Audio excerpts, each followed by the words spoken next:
ওরে বাবা, হ্যাঁ, কি তুই? বিল্লা তাড়া করেছে, বাইরে দাঁড়িয়ে আছে। ও লটারির 5 লক্ষ টাকাই নিয়ে নিতে চায়। আমি বলেছি একদম নয়, 5 লক্ষের হাফ আমি গোবিন্দ বাবুকে দেব আর হাফ আমার। আপনি আমায় বাঁচান, নইলে পুরো টাকাটাই যাবে। ওই বাইরে আয়, নয়তো কি বিল্লার এত বড় সাহস! এই হরি বল, আমার বাড়ির সামনে বিল্লা দাঁড়িয়ে হুমকি ছাড়ছে, ওরে এক্ষুনি ধরো, মানে কথা। কি কাণ্ড! সেই কোন সকালে গারদ থেকে বেরিয়েছে, এখনো ঢুকবার নাম নেই। আমি থানায় সেই কখন থেকে বসে বসে হন্যে হয়ে খুঁজছি। এখনই আসছি আমি।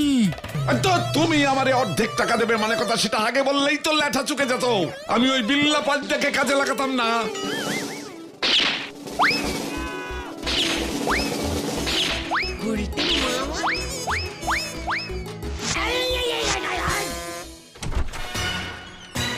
ওই উজবুক বিল্লা, আরেকটু অপেক্ষা কর, মানে কথা, ওই হরি বলে দারোগাকে খবর দিয়েছি, ও আবার তোকে ফাটকে পুরবে, এই চলে এলো বলে। আমার টাকার দরকার নেই, একবার যখন গারদ থেকে বেরোতে পেরেছি তখন পালাই আমি। এই যা, এই পালালো, আমিও পালাই। যা, ওই ছোট উজবুকটাও পালালো।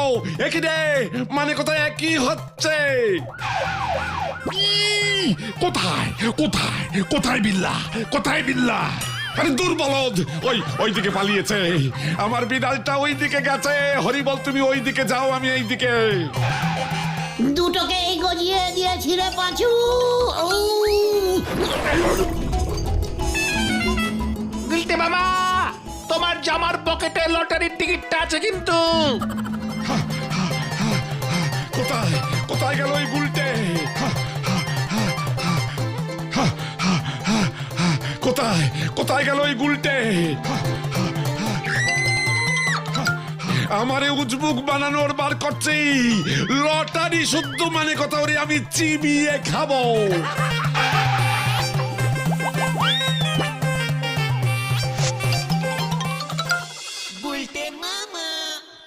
ভাগ্যিস পাঁচু মনে করেছিল লটারির টাকাটা পেলে তোকে 75 টাকা দেবো পাঁচু। আগে ভালো করে টিকিটটা রোদে শোকাতে দাও।